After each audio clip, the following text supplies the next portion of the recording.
Apa yang kamu lakukan pertama kali waktu bangun tidur di pagi hari?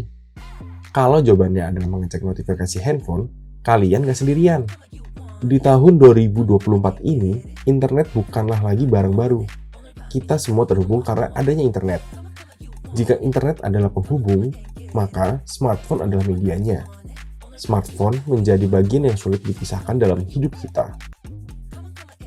Sebagian interaksi kita terjadi secara daring dengan sosial media sebagai platformnya. Di antara Instagram, TikTok, X, Facebook, dan YouTube, mana yang paling sering kamu gunakan? Fungsi dari sosial media sendiri gak jauh dari memberikan informasi terupdate untuk penggunanya. Kita dapat berbagi kabar dari tempat yang jauh sekalipun dalam waktu yang sekejap. Cepatnya arus informasi ini membuat kita terus-menerus menunggu apa yang baru dari sosial media. Hal tersebut membuat sebagian dari kita menjadi terlalu adiktif dalam mengakses informasi di sosial media karena enggan ketinggalan berita.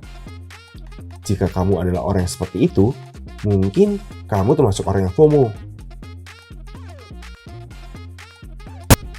FOMO atau Fear of Missing Out dapat diartikan juga sebagai rasa takut individu kehilangan momen sosial sehingga ia terdorong untuk terus-menerus terhubung dengan individu lain agar ia dapat mengikuti berita terkini mengenai apa yang dilakukan oleh orang lain. Tahu nggak sih orang-orang yang berusia 21 tahun cenderung memiliki tingkat FOMO yang lebih tinggi dibanding dengan yang berusia 24 tahun ke atas.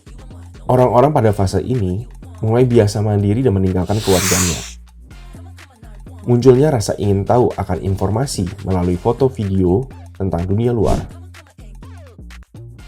FOMO memiliki dampak negatif.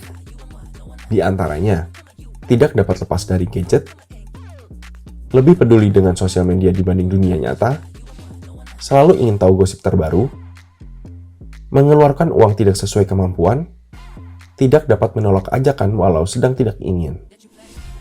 Kita bisa mengurangi dampak negatif FOMO dengan beberapa cara. Yang pertama, fokus pada diri sendiri. Kalau kamu adalah orang yang mengikuti semua tren, mulai sekarang cobalah untuk menguranginya. Mengikuti tren yang berkembang di luar sana tidak akan ada habis-habisnya. Yang ada, kita akan kewalahan sendiri jika terus mengikuti tren-tren tersebut. Kita punya kehidupan untuk dijalani dan perlu fokus untuk menjalaninya. Tak semua hal di internet harus kita tahu. Gunakan waktu untuk mengembangkan diri dan melakukan kegiatan-kegiatan positif. Yang kedua, membatasi penggunaan sosial media dan gadget. Smartphone memang sudah menjadi bagian dalam menjalani hidup sehari-hari dan hampir tidak terpisahkan. Dengan membatasi sosial media, kita juga membatasi informasi yang dapat kita lihat. Hal tersebut dapat mengurangi FOMO. Agar perhatian tidak selalu tertuju sama smartphone, cobalah untuk berkreasi bersama teman-teman atau keluarga, tanpa membahas apa yang sedang terjadi di sosial media. Janganlah habiskan semua waktumu hanya untuk sosial media. Ketiga, mencari koneksi nyata. Siapa di sini yang lebih suka berinteraksi di sosial media daripada langsung? Kalau kamu tipe yang lebih suka berinteraksi di sosial media, kamu harus belajar untuk mencari teman di dunia nyata nih. Kenapa? Koneksi dengan individu secara daring bisa jadi tidak sesuai dengan kenyataan dan kadang berbeda dengan ekspektasi. Tidak semua yang ada di sosial media itu benar, maka diperlukan kewaspadaan saat berinteraksi di sana.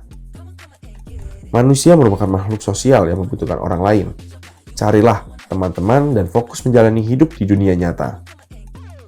Keempat, hargai diri sendiri. Yang perlu kita ingat bahwa tidak semua yang diposting di sosial media itu sesuai kenyataan. Tidak perlu untuk merasa iri dan kurang dari orang lain. Terkadang, rasa ingin diakui dan dianggap dalam lingkungan pertemanan membuat kita melakukan berbagai macam hal, termasuk menjadi orang yang FOMO. Sesekali, habiskan waktu untuk me time dan lakukan hal yang disuka. Lakukan hobi atau kegiatan apapun yang menyenangkan. Jadilah diri sendiri dan lakukan hal-hal positif. Jangan mencari pengakuan dari orang lain. Diri kitalah yang menentukan apakah kita bahagia atau tidak. Terakhir, jika kamu masih belum bisa menghentikan efek buruk dari FOMO dan mengganggu produktivitas sehari-hari, mungkin kamu harus mencoba bantuan profesional seperti psikolog atau psikiater. Tetaplah berusaha menjadi yang lebih baik. Itulah informasi mengenai FOMO untuk kalian. Apakah kamu termasuk orang yang FOMO? Jangan lupa like, share, komen, dan subscribe kalau kamu suka video ini.